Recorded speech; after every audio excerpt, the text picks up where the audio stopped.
Good morning, guys. It's 8 a.m. Hopefully you had a nice weekend. The weather is supposed to get a whole lot better coming up over the upcoming week.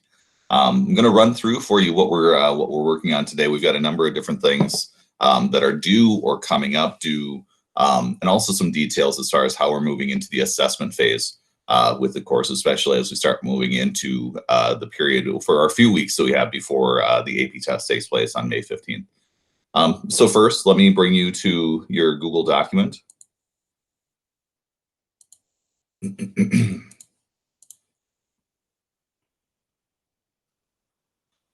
All right. So today, make sure that first of all, you sign into your attendance. Check out the AP schedule for today when it comes to online teaching that they've got going on. Remember, at 10 a.m. our time, the College Board is running YouTube presentations. They are recorded, so if you want to take a look at old ones, you can do that. Today, they're going to be reviewing period 4. And so when they take a look at period 4, this is stuff that we already did during our review sessions. Last week, they did period 3. Sorry, my allergies are just killing me right now. So last week, they did period 3. This upcoming week, periods 4 and 5. And next week, obviously, period 6 and beyond. I plan on moving into period 6 later on this week with you guys. But for us right now, I'm looking to get some data from you. And so you had a DBQ that I asked you to write over the weekend. I'm going to want you to submit that through AP Classroom so I can look at that today and give you final feedback in a formative way before we start doing our summative assessments with that. Your Chapter 38 notes are also due today, and so I want you to either photograph them or else submit them through Schoology. You'll be doing Chapter 39 for next week, for next Monday. And again, my goal is to get the textbook read before we get to the AP test. And my goal is to do activities with you guys to show you the links that can be established between modern U.S. history and the content that you studied in the past to be able to build up your contextualization. The time that you have also then during the day, you should be working on review stuff, making sure old content is good and that you understand what is going on with your U.S. history stuff, figuring out what questions you need to have retaught. But as you take a look down at the bottom of our screen for today's activities, we will be working with this activity today. So if you could, I'm going to want you to open up this document and make a copy of it. We're going to be taking a look at what happened during the time period following LBJ's decisions to create the Voting Rights Act, the Civil Rights Act of both 64 and 68. And we're going to be taking a look at the situation with schools because one of the things that we want to be able to establish is a CCOT. When it comes to civil rights, there are many different things that change, and in particular, de jure segregation is made illegal in the United States. So it is now illegal according to federal law to act in a behave in a discriminatory manner that violates people's constitutional rights. The thing that Lyndon Johnson realized, though, is that they're rooting out de facto segregation is going to be a whole heck of a lot harder. Getting rid of those practices and behaviors, the habits and traditions, and also the living and social structures that we have. We still live with some of those elements nowadays. And when we take a look at it through the situation with schools, I think you'll be able to see a lot of elements that we still have nowadays, especially with the schools that we have near us, to see that we still have some segregation issues that are going on. So you'll notice that this week I'll be doing some AP Classroom work with you guys. Tomorrow's going to be a recorded lecture, so you don't need to come at 8 a.m. Instead, I'm going to have a recorded lecture for the end of the Lyndon Johnson, beginning of the Nixon presidency, and covering what it is that you were supposed to be seeing with your Vietnam video worksheet that you guys were working your way through. So there's a lot of content that we've covered. And I plan on assessing that stuff initially with AP Classroom assessments. These are obviously formative in nature, but when you do the AP Classroom multiple choice assessments, these are things that are requiring you to read documents that then need interpretation that you can work your way through. And by doing those, that will help to make you a better DBQ writer if you can become better at assessing those documents. So our goal is to score a 3 out of 3 on those multiple choice assessments when we do them with AP Classroom. And if you find that you're still not doing that at this late date, you and I should be talking about that to figure out where the problem areas are and see if we can address those. This upcoming Friday, you will be doing your first summative DBQ according to the new rules of the College Board. And so what will be happening at 8 a.m., I will be opening up a DBQ for you. At that time, you will be getting a 5-document DBQ under a time limit.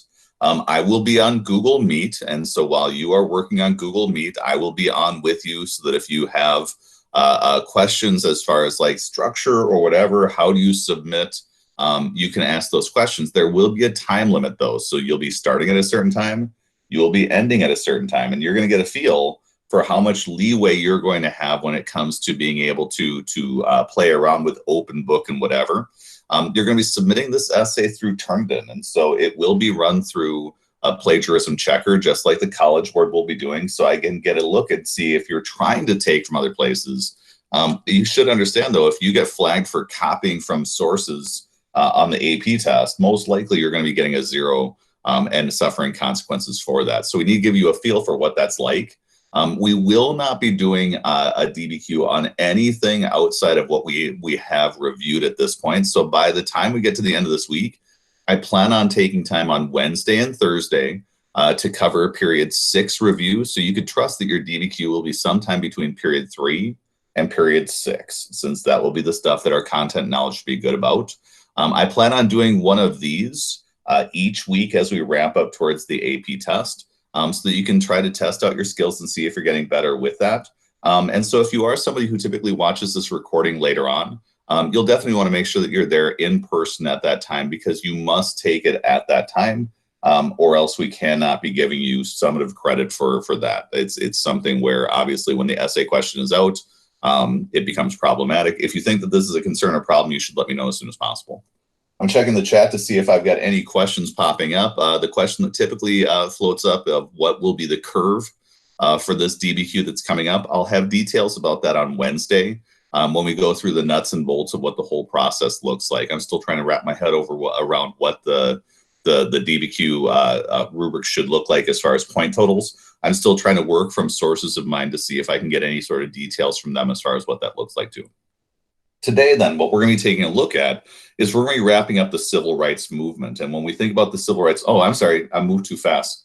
Did you guys have any questions or problems that you guys needed help with your DBQ? The one that you guys just wrote over this past weekend, are there any pressing questions that you guys needed to have help with before I move into the instruction for today? I'll be keeping an eye on the chat. You can feel free to unmute your microphone also if there's something that pops up for you. Keep in mind, I will be grading your essays out personally, like I did the last ones, with a detailed rubric. And so I'll be able to give you my own insights over the next couple of days. So I plan on taking today and tomorrow to work through the DBQ so you can get your results by Wednesday. Amelie, how much time will we have to prep for our DBQ for our summative and on the AP test? So they just gave us the details. And let me show you where you can track this down. So if we go to AP Classroom,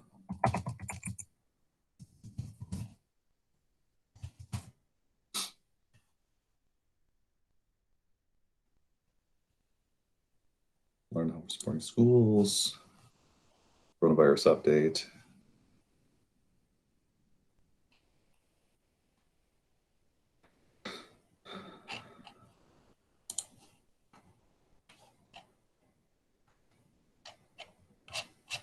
If we go down here, we should be able to see the details for the test.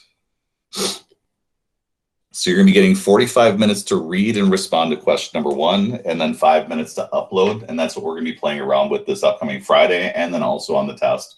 So we can see how you're doing with that. It's my feeling that we've done plenty of formative stuff. Given the 2 essays that we've done, it's now time to see under time constraints what it is that you're capable of doing. Any other questions you guys have? Okay, I'll keep an eye on the chat while we're working our way through. But again, I'd like you to have this document open. I would like you to make a copy of it, please, because once we finish this activity, I'll be asking you to submit it electronically on Schoology. But what I want to highlight for you is the news of the weekend, and it does totally parallel back to what we're going to be seeing happening at this moment. This is your COVID-19 map from Johns Hopkins University. And as you can see, we've got a pandemic that is affecting the United States. But what I'd like you to notice is there's a lot of the pandemic that is currently affecting urban centers. Although you will see places like Native American reservations that are also getting hit quite hard by the spread of the pandemic, but it isn't universal. And so we're having some places that are feeling the effects of coronavirus. There are other places in the country that are feeling very little to no effects of coronavirus, especially out in rural areas. And what you should have noticed this past weekend is that there was a huge battle that was taking place because for President Trump, he has been arguing that he would like to return the economy back to normal. And he actually tweeted last week messages to states that had Democratic governors that they should liberate their states and reopen quicker.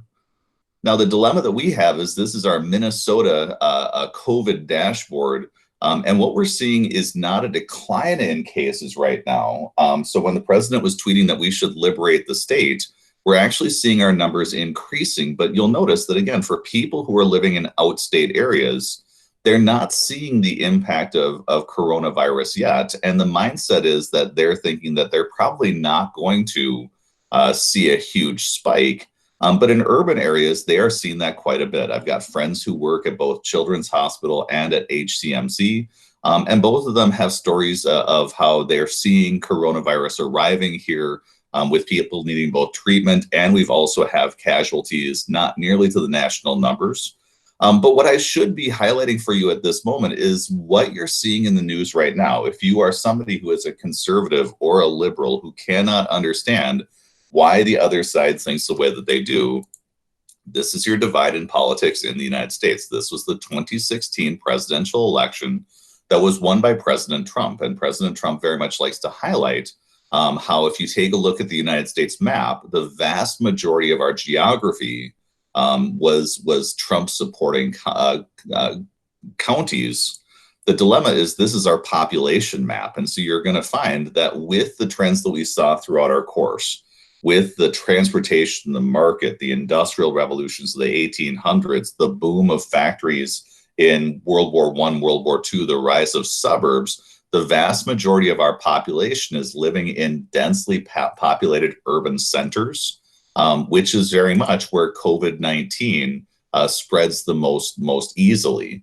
The thing that we're going to be noticing then is that during the 1960s, this trend that you see happening here is going to open up an opportunity for our parties to reorient themselves. And the person who's going to notice that first is Barry Goldwater in 1964. Now, Goldwater is somebody who is not noticed a bunch by people who haven't studied a lot of U.S. history. But for Barry Goldwater, oftentimes he's treated as a joke in U.S. history because of what happens in the 1964 election.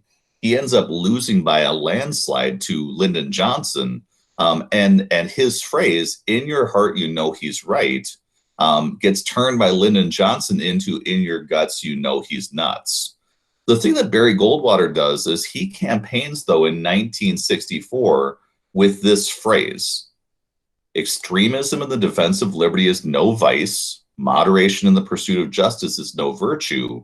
And what that meant is he didn't really see a difference between Democrats and moderate Republicans like Dwight D. Eisenhower. He thought that they were all too liberal on many different issues.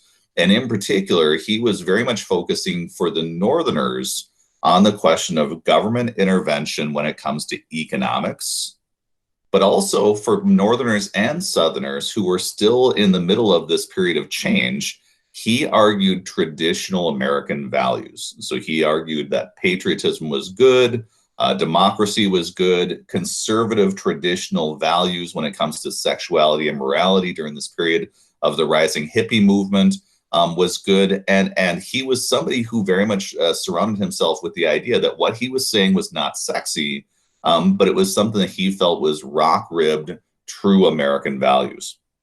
Now, one of the things that he was playing around with, though, was the idea of being soft on civil rights. And so when he started speaking, he started talking about states' rights and his viewpoint that states themselves should be allowed to deal with desegregation on their own.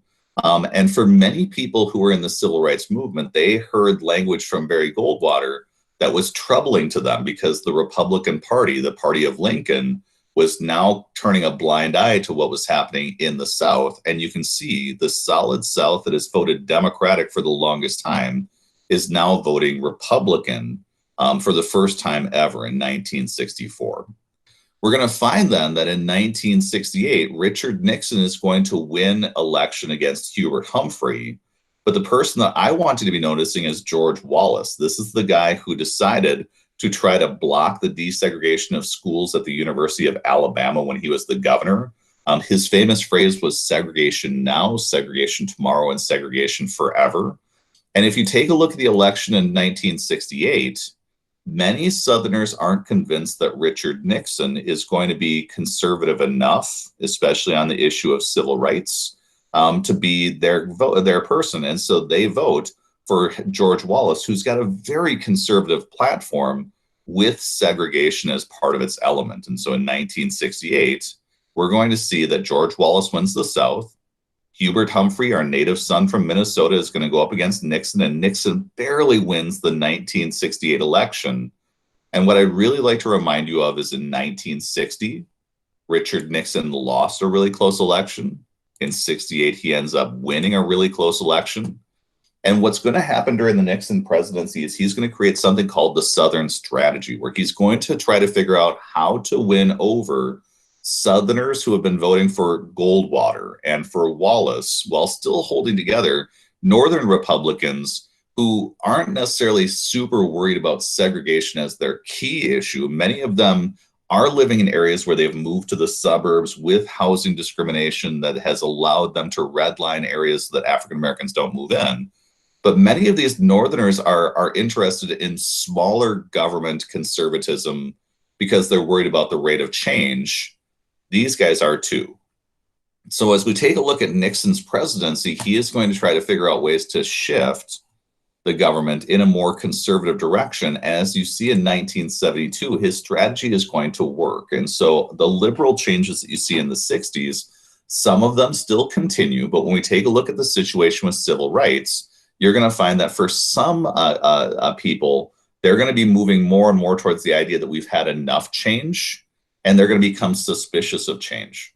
And in particular, when we think about what's going on with the COVID epidemic, I want you to keep that perspective when you're thinking about how people are behaving, especially in rural areas. I've got rural family members out here who are suspicious that COVID-19 is either a hoax, or else they're concerned that we are having elitist people in the cities overreact to something that is not that dangerous.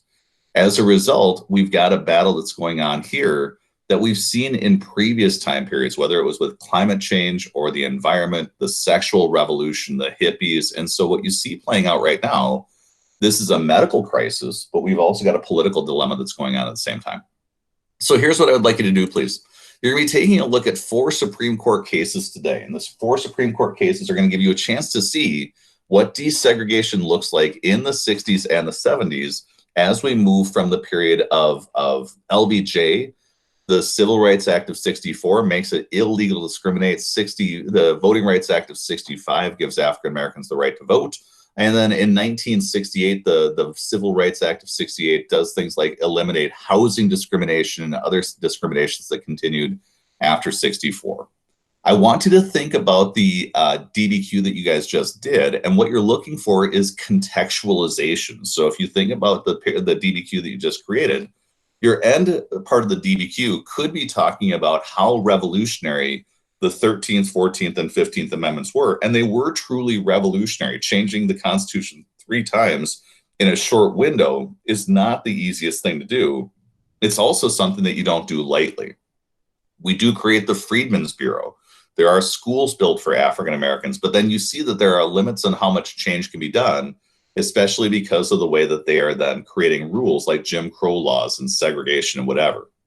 When I think about the DBQ that you guys just did, I could easily see your end contextualization be Plessy versus Ferguson. And so if that's something you put into your essay, you could easily talk about how afterwards you see that there is not revolutionary stuff happening, or you could take a look at the Brown decision and how revolutionary that was. But your dilemma when it comes to the Brown decision is in Brown versus Topeka Board of Education, Chief Justice Earl Warren argued that the schools should desegregate with all deliberate speed. And what we're going to find is even though the law, de jure segregation, is now illegal, de facto segregation still continues. You still saw people marching around with Confederate flags, attacking African Americans. In their hearts and minds, they were not willing to make those changes. So as it says at the top here, Brown versus Board of Education did not tell schools how they had to desegregate. That was left up to the states and the individual districts. And many of the states in the South did not want to desegregate, and they experimented with ways to get around the Supreme Court decision to take advantage of the vague mandate to desegregate with all deliberate speed. One of the techniques that was used in the South during the 50s that we can see nowadays with the explosion of private schools in our area is many places in the South started creating either private schools, or else we saw an explosion of religious-based schools. And if they were privately owned, they did not need to obey desegregation rulings. And so we see throughout the South and also in the North, there is this explosion of schools that are privately owned, so that they can pick and choose which regulations they want to pay attention to since they're not public entities. We're going to be taking a look then at the time period after Brown versus Topeka Board of Education in 1954, and we're going to be taking a look at what public schools are doing and what should or should not be the case, and you're going to be pretending that you're a Supreme Court justice with the activity that we're doing today.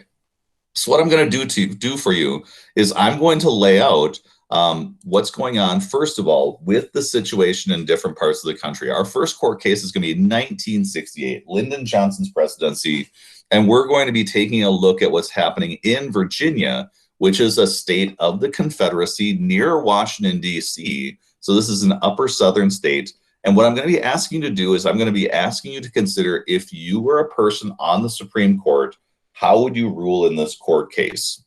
Now, when you think about our Constitution, you have your rights protected by our Bill of Rights.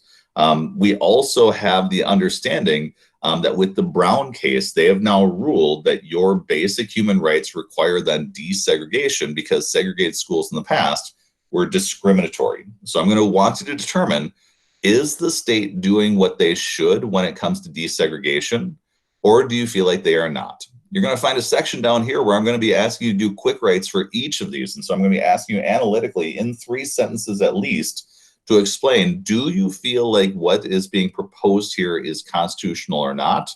And then afterwards, I will read for you what the Supreme Court was actually doing to lay out how civil rights is then transforming and changing as we move through the time period. So let's start with the first one. I'll be checking your chat to see if any questions do pop up with any of the circumstances that you see it being described here. But for the first case, you have a court case called Green versus County School Board of New Kent County in Eastern Virginia. And what's happening here is that the states and the counties throughout the United States, and especially in the South, came up with different plans to desegregate. And in 1965, during the Johnson presidency, New Kent County schools developed a freedom of choice plan. And essentially what it said, that in this farm area that you have that is integrated, so you've got a black area and a white area inside the district, you could choose which school you wanted to go to. So you've got, and I apologize, when I say black area and white area, you've got a black school and a white school in a district that has black and white people living in the same neighborhoods near one another, but they've been segregated. Now, if you are somebody who wanted to, during this choice plan, you could choose which school you wanted to after 1965. So if you wanted to go to the Watkins School, which was traditionally the African-American school, or the New Kent School, you could make that choice. When they evaluated after 3 years of the plan, and this is where the lawsuit came from, there were no white kids who decided that they wanted to go to the Watkins School. There were only 115 African-American students that chose to go to New Kent School. And the African-American kids are going to argue that the freedom of choice plan is actually something that is discriminatory, because instead of the government stepping in and forcing the entire system to change, it put the entire burden of desegregation onto the backs of the African-American kids. And so there would be a few African-American kids who would be in classes that were all white, and they were being discriminated against and treated in pretty terrible sorts of ways. And as a result, they were forced to bear the burden themselves to desegregate a system that had been segregated for a long time. If you take a look at this situation then, as a Supreme Court justice, do you believe that this should be enough to comply with Brown versus Topeka Board of Education? Would you find that this plan is constitutional and acceptable to desegregate as was required by Brown? Or is this not constitutional and acceptable? So if you could please, on the copy of your document, please type down here your opinion as far as what you think about the choice that New Kent County Schools made. Does this seem like it's appropriate or not to deal with desegregation? Give you a couple minutes to jot down your answers, and then I'll give you the answer for what the school system did and what the court decided.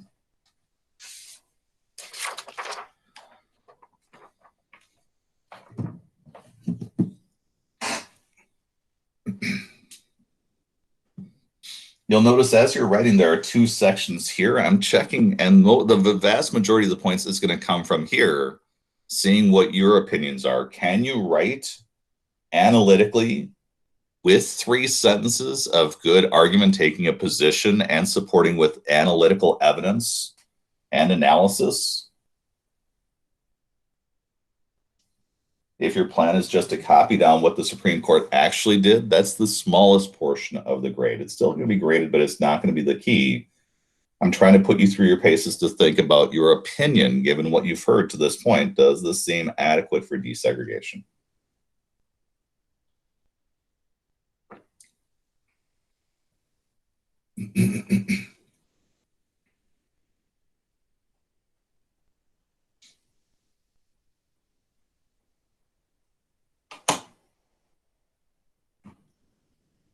I'm thinking one more minute, and then I'll share with you what the Supreme Court actually did. If you were watching this as a recording, you should hit pause at this point until you're done writing and then hit play. So you'll be able to hear, but give yourself enough time to be able to write. I'm checking my chat also, and so if anybody needs more time at this point, please give me a heads up. But otherwise, I'll share with you what the Supreme Court's up to.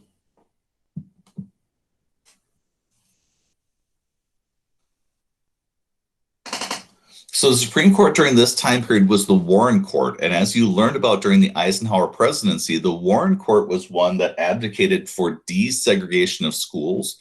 When Dwight D. Eisenhower put Earl Warren on the Supreme Court, he had been the governor of California. He was seen as a reliable conservative. And so for Eisenhower, he was pretty certain that Warren wouldn't be aggressive with civil rights. And Warren surprised him. And so he is one of these people who, when we think about desegregation, he is going to be able to create quite a bit of change with his decisions that are happening from the bench. Now, his decisions that he's making from the bench, though, are going to cause some people some anger. And so throughout the South, this resistance to change is leading to billboards that pop up like this throughout the Deep South to impeach Earl Warren because of the fact that he's making so much change. And you see the resurgence of the American and the Confederate flag in combination, which was one of the weird elements of the protests that we saw this past weekend. We saw protesters in Michigan, a Union state, carrying around the Confederate flag, claiming that they wanted to have freedom. That was kind of a unique place to be able to see that, but that symbolism is coming from this time period where there's a feeling that resistance to federal government involvement and intervention is something that indicates freedom inside the United States. So when we take a look at this court case in 1968, in the Green decision, and this is what you should be typing down here, underneath what did the Supreme Court actually rule? And you don't need to write down word for word what I'm saying. Instead, just put down the key elements. The Warren Court argued that this solution is unconstitutional. It's putting the burden of desegregation onto the kids themselves. And the problem is, it's nice to say, hey, we should be free, but knowing our history, these kids are going to face intimidation. We saw what happened with Emmett Till, and so the chances of violence are pretty high. And what the Supreme Court ruled, and this is the phrase that is key, they said that when you're ending segregation in the United States, you must tear it out root and branch. So it's kind of like pulling weeds in your front yard. You can't just do a little bit of desegregation. The Supreme Court argued that this school district should be desegregated, where the facilities should be desegregated. The staff and the faculty should be desegregated. There's probably all white teachers at the New Kent School, all African-American teachers at the Watkins School. They should be blurred together into the two facilities. Extracurricular activities should be integrated. Transportation should be integrated. And they actually created what was called the green factors when it came to desegregation. And this became the standard for how desegregation should look inside the United States. Now, when you think about this time period, this will become part of Nixon's Southern strategy. And so for Richard Nixon, he recognizes that there are people in the United States who get very nervous about what Earl Warren just did. For Southerners, obviously, they're concerned about the racial desegregation that's taking place, especially for the people who like George Wallace. And let me remind you, George Wallace, shortly after this decision in 1968, is going to win 10 million votes from people who like the idea of electing a segregationist because they're super afraid of what desegregation is going to look like. But for Northerners in 1968, they've seen so much change take place in the 1960s, and they're watching their society go through so much traumatic change. And now having the Supreme Court come down with a ruling like this, that is saying that the federal government is telling people that from the very bottom to the top, all of their systems should be re-examined. That's a lot of change. And so we're going to find that that's what Nixon is playing off of. So in Nixon's Southern strategy, as you look at that in the next chapter that we're going to be studying when we look at tomorrow, Nixon's Southern strategy is not to resist desegregation. He's just going to announce that it's not the president's job to deal with desegregation. And what he's going to do is he's going to throw it to the court system, and he is going to campaign on that. If you're wondering if President Trump has a good chance of getting reelected in the next election, he does. And for a lot of conservatives, it's because he's been able to fill the court with conservatives, because we've also recently gone through a period of great change inside the United States. We're talking about legalizing marijuana. LGBTQ rights have been discussed quite heavily, and all sorts of other issues have been brought to the forefront. And there are many conservatives nowadays who are worried about the pace of change. So that's what Nixon will play with. And so your next court case you're going to study is in 1971 during the Nixon presidency. And what Nixon is going to do is he's going to leave it up to the court system to decide what desegregation should look like. And if they tell Nixon he has to desegregate, he'll do it, but also complain about it. And when he does, he'll argue that if you don't like the pace of change that we've got going on, you should keep electing Republicans to the presidency so they can put in more justices that are interested in strict constructionism, smaller federal government, states' rights. And that's where he's really going to swing a lot of voters to his view of what conservatism should be. So your next court case, Swan versus Charlotte-Mecklenburg Board of Education in North Carolina. This is another southern state. You have a gigantic district. Our school district is big. This one, though, it's part urban, part rural, covering 550 square miles, 84,000 students in 101 schools. We're a fraction of this school district size. The school population was 29% African American, but those kids were concentrated into one area of Charlotte because of housing discrimination. Even after Brown, more than half of the African American students attended schools without any white students or teachers. So after the previous Green decision, the federal district court adopted a plan to scatter the highly concentrated African American student population by transporting students. They're going to be getting involved in busing. And what that means is they're going to be taking 13,000 students from predominantly African American neighborhoods, and they're going to be busing them to white schools in the outlying areas. So they're not going to take white kids and move them into the African American schools. They will take African American kids, put them onto buses, and bus them out to white schools that are out in the more rural areas to try to create desegregation in that fashion. It is going to cost millions of dollars. It is going to be highly disruptive, with brand new buses moving African American kids in the morning and the afternoon on bus rides that can take a half an hour to an hour to get the kids to school. But in the state, this was determined by a lower federal court to be an okay way to desegregate the school district, where at least you would have integration taking place with African-American kids being moved into neighboring white schools, to try to create some sort of racial mix rather than having an all white and all black breakdown. If you could please, then what I would like you to do is I would like you to jot down in this area, what is your opinion? Does this seem like the ways that we should be doing desegregation, or does it feel like this is unconstitutional?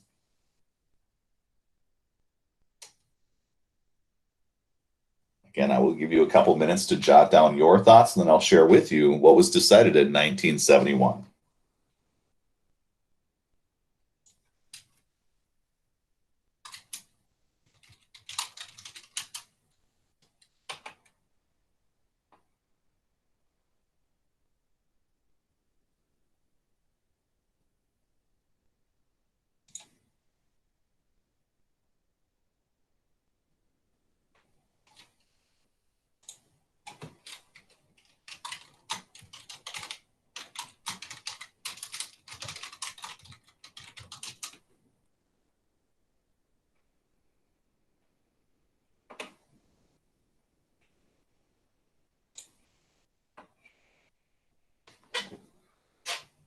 I'll keep checking my chat to see. I'm going to give you about one more minute.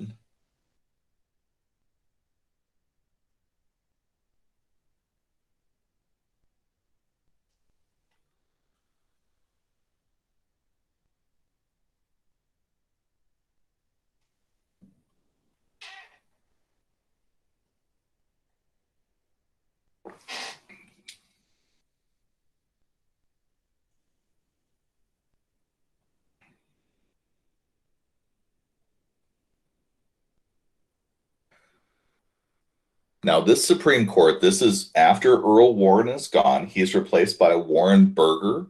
Warren Burger is going to be taking the court in a more conservative direction during the Nixon presidency. But he's still going to embrace the idea that the precedents that were created in the past should still be embraced by the current Supreme Court. And so he is going to be trying to make decisions that are not going to be extremely disruptive, but also will continue pushing towards desegregation, especially since many of these systems that we have here obviously are showing elements of segregation taking place. Check my chat to see if anybody needs more time, and I don't see anybody needing more time. And so here is what was decided on this Supreme Court case. In 1971, the decision that was made was that the court said that using housing patterns themselves, like the idea that you live in this neighborhood and so you should go to this school, that in and of itself is producing segregation in the United States. And so what we have is we've had housing discrimination that was made illegal by the 1968 Civil Rights Act. But we still have people living in black neighborhoods, white neighborhoods. Many people can't move because they don't make enough money to move into more affluent neighborhoods. And so what was decided during this court case was that busing was permissible as a way to desegregate. So even though it would be disruptive, it is an okay measure to use to take buses and move kids from one part of the school district to another to try to create desegregation. What we're going to find then is in the 1968 and the 1972 presidential elections, busing becomes a campaign issue. And for many conservatives, busing becomes the perfect cause that will unite many conservatives together. Now, for many people who are racially discriminatory and wanting to hold on to the old ways of doing things, the reason is obvious. But for many fiscal conservatives in the North, this is the federal government intruding on how big school districts do their own stuff. It's the federal government forcing states to spend millions of dollars on busing that could be used in the classroom. And so there's many people who are conservative white individuals living in the suburbs or rural areas who see this as the government getting bigger and more involved in people's lives. And that too is causing frustration. So there's both a racial and a political economic element, and it's helping to unite a group of people together who all agree that the government's getting too big. Their motivations for feeling that way, though, are different from one another. And Richard Nixon is going to capitalize on that. And so in 1972, Nixon will win a landslide victory. And we'll take a look at our third court case then, where we still are trying to figure out desegregation in 1973. Now, this court case is dealing with a state that wasn't part of the Confederate South. It's the Colorado was on its way towards being developed during the Civil War. In the city of Denver, a court discovered that in the construction of the Denver school district, it was discovered that one part of their school district map was done in a discriminatory sort of way. They found an African American neighborhood in Denver called the Park Hill area. And what they decided to do was they decided to segment that off and cluster all the African American kids into one part of the district for the purpose of drawing their school map. And so they built a school that would have all the Black kids at one school. They would then have surrounding schools that were made up of largely white populations. And what they started doing is they started doing things like gerrymandering, drawing weird boundary zones with maps that didn't make sense. They only made sense to cluster ethnic groups together. They started building like mobile classroom units and whatever so they could continue keeping all the African American kids at one place, all the white kids at another place. And the people who protested in Keys versus School District Number 1, they made the argument that if you looked at the Denver map during this time period, there were other African American neighborhoods that also were finding themselves being racially segregated. What they did, though, was they pointed out that the only true tangible evidence, the only hard proof that they had of racism being used to draw these boundary lines was with Park Hill. But what the Keys suit says is they asked the Supreme Court to rule that the entire Denver school district needed to be redrawn because even though they only had proof that discrimination happened in Park Hill, it could be assumed that it was discriminatory in the other parts of the district that also found themselves segregated, even though there was no evidence to show that that was done deliberately. So what they're arguing for the Supreme Court to do is they're asking not just to desegregate the Park Hill area with its neighboring schools, they're asking for the Supreme Court to step in 1973 and order that the Denver school district redraw all their boundary lines, potentially meaning that kids like yourselves who are going to Armstrong might find yourself next year going to like a Cooper or a Wayzata or whatever, because the boundary lines might be redrawn substantially to make up for the segregation that was being experienced in the city. Do you feel like that solution to redraw the entire map of the Denver school district would be constitutional? Please take a moment and jot that down for question number 5, and then I'll explain for you what actually took place.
Give you about 1 more minute to finish up.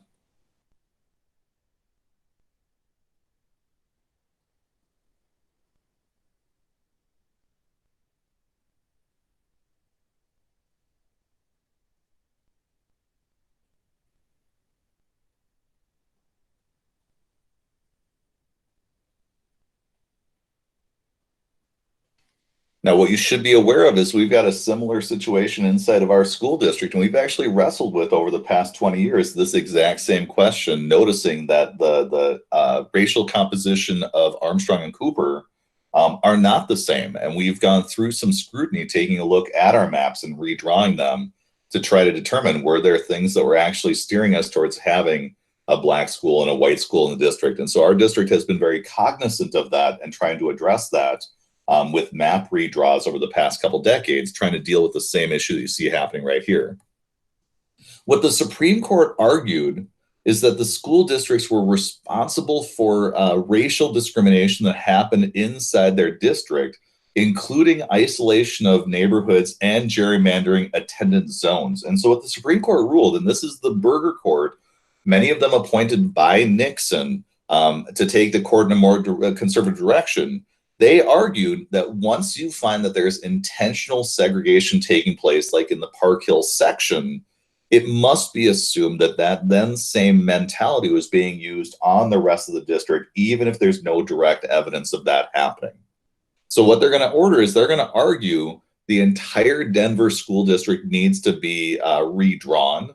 And this is going to be something that's done to the positive impact for Latino students as well as African-American students who found themselves being clustered into certain specific schools during the time period.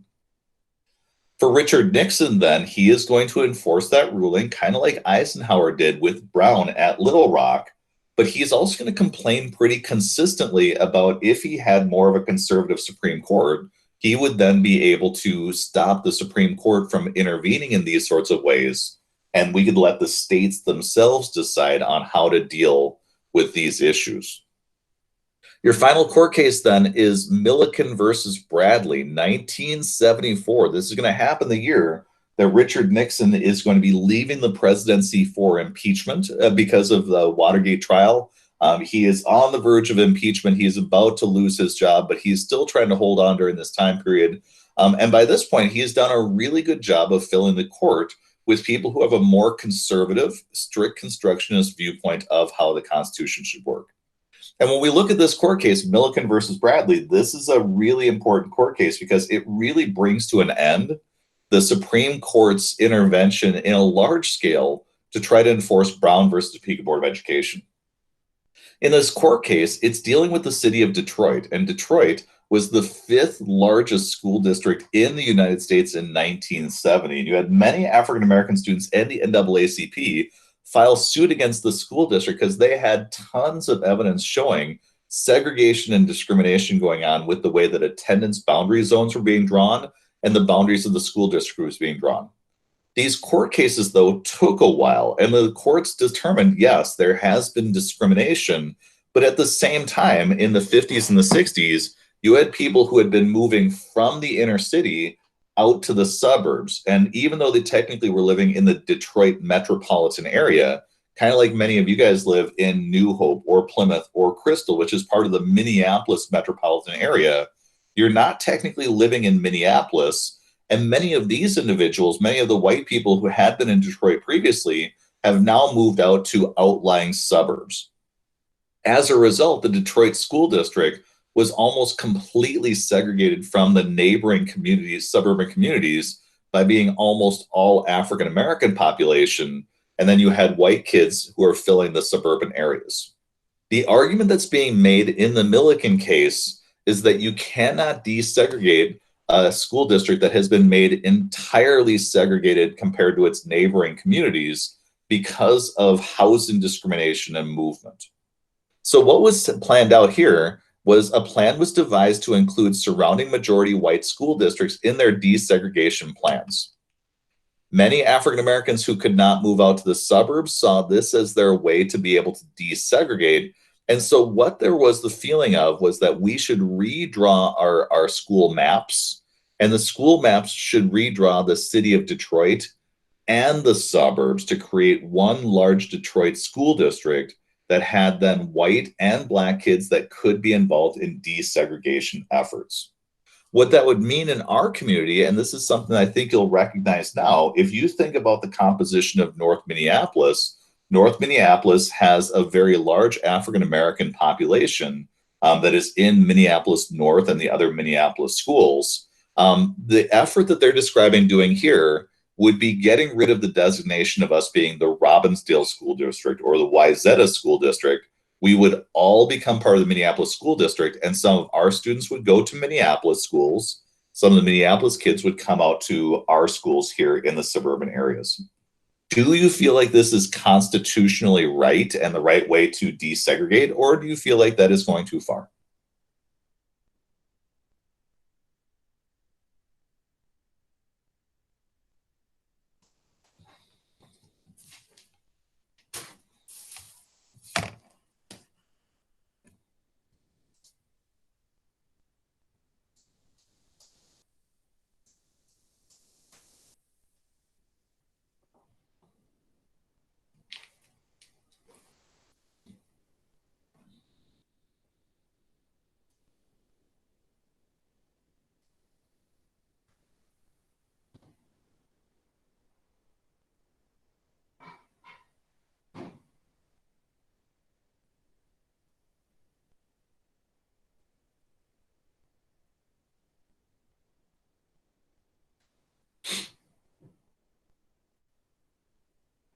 If you could please take about 1 more minute to finish up.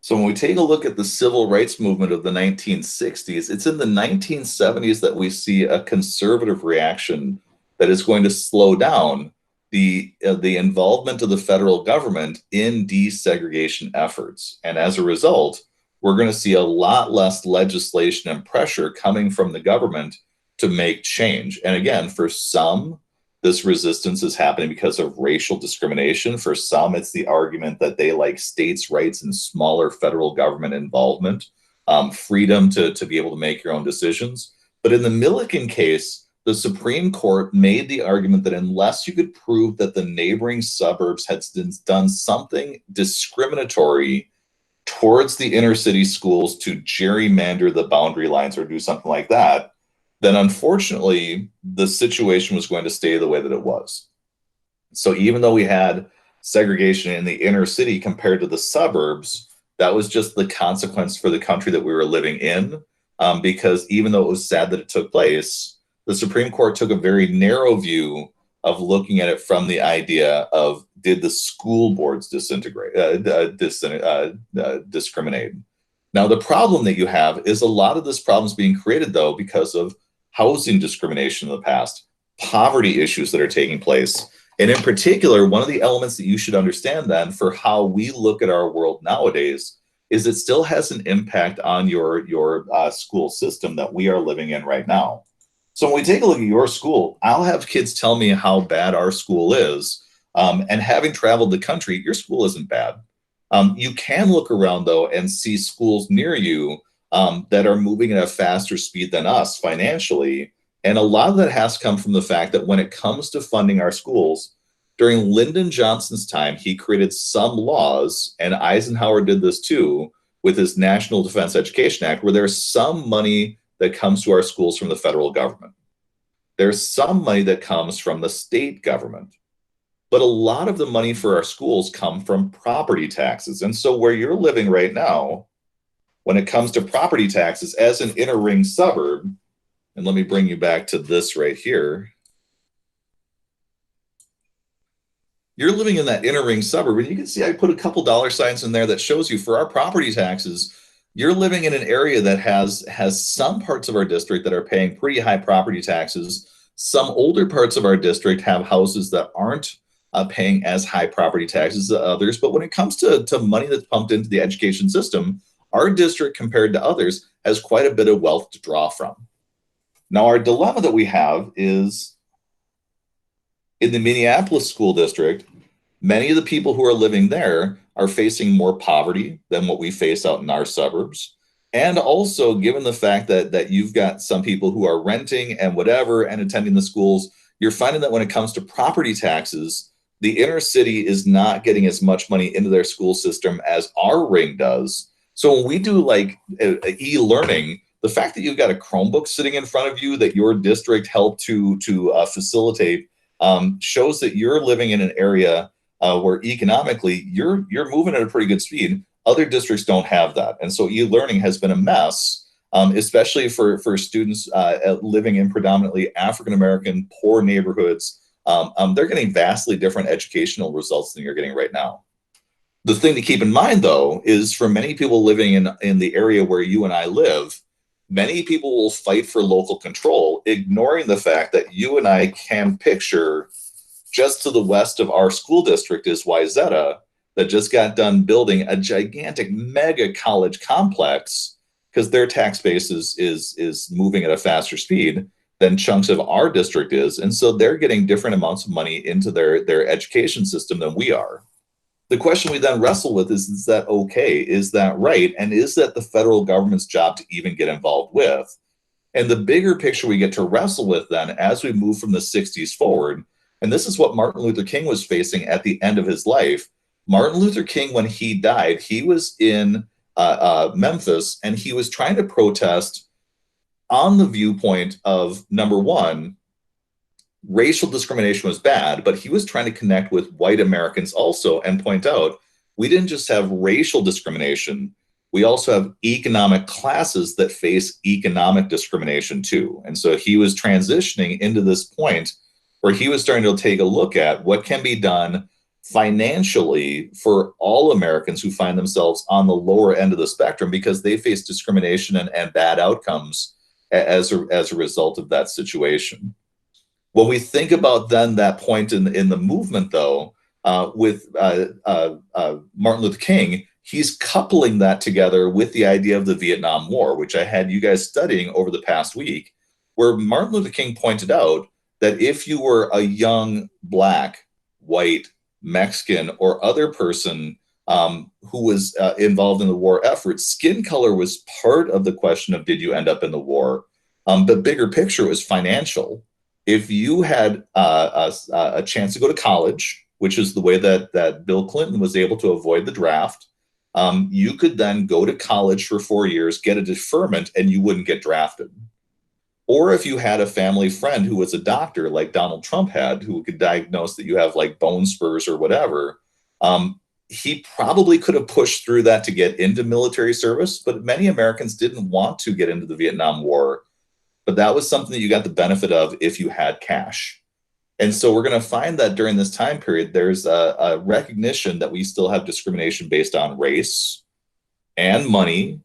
But during the 1970s, there's been so much change that's taken place that what Nixon is very much emphasizing is the idea that we've had too much change, that we need to go back to conservative values of loving America and democracy and freedom, keeping the government small instead of having progressives telling you what you do and do not have to change. And that very much leads us into the politics that we have going on currently inside of our country.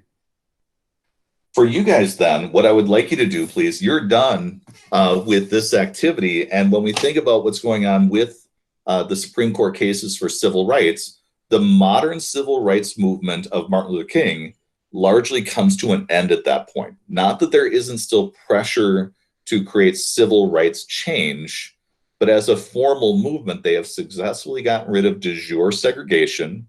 De facto segregation and racism still exists. As you and I are well aware of inside of our country, we have not fully solved all of our racial issues that plague our country and have for a long time. But we're going to find that from this point forward, from Nixon into the Reagan presidency and beyond, we are now going to see a movement in the opposite direction, where after all the change of the 60s, we're going to now see conservatives who are very much concerned about protecting American traditional ways of living. And that's what you're going to very much see in the upcoming chapters that we're reading from your textbook. So let me show you what you do with this. You should be able to see inside of Schoology a place for you to be able to deposit your assignment. So your chapter 3738, Supreme Court desegregation court cases, you'll find that this is open right here. I think I've got it set up so it won't be glitchy. I've tried to go into the assignment box for each of them to make sure that it's receiving, but I'll click through right here just to make sure that everything is open up for you. This is due tomorrow. So if you need time to watch the recording, or also if you're watching this later on in the day because you've got conflicts that are keeping you from being here with me, that's absolutely fine.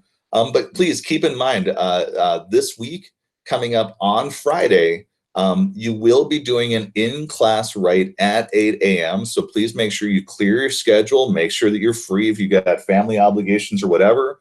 Let them know that we've been able to be flexible on most dates. We do need to have that time available so that we can practice what it is like to be able to do the AP test in the fashion that we need to be able to do it. So please make sure that you're available and there at that time. Tomorrow, again, you will have a recording available for you that will cover Lyndon Johnson and Nixon to get you up to speed with that content. And hopefully what we've done today is been able to help you out with your contextualization for the DBQ that you wrote for today. When you think about how revolutionary was the change that happened with African Americans during the period of the Civil War, you still see a century later when it comes to schools, there's still discrimination taking place. There's still racism taking place. There's still attempts to try to segregate, even though we have a century of distance from that time. But many of the amendments that were created at that time inspired change in the future, provided opportunities for African Americans to be able to elevate themselves. Many African Americans started moving from the South to the North during World War I and World War II, seeking opportunities there. And very much by the pressure that was put on by people, not just like Martin Luther King, but think like Booker T. Washington, W.E.B. Du Bois, and others, through persistent action from the 1860s to the 1960s. Over the course of a century, they did create something quite revolutionary, which is the diverse classroom that we have currently. Ty, I see that you're asking a question about Turnitin having a problem. Let me see when you did that. That was 9 o'clock, so just a minute ago. I am seeing some people who are able to submit. Let me check each of the class periods.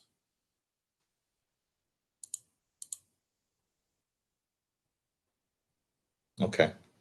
And Ty, I'm glad that you pointed that out because, I mean, our technology right now is trying to deal with overwhelming numbers and whatever, and you're dealing with a guy like me who is trying to hang in through all of this. So anyway, I'm watching chat to see if any other questions pop up. Make sure you click in for your attendance today. Check out the recording for tomorrow so that you are good with your content. With your recording tomorrow, I will have AP Classroom multiple choice questions that will be connected to it. So please make sure you get those done and click off your attendance today and tomorrow so that you're good. And I look forward to talking to you personally on Wednesday. Have a great day, guys.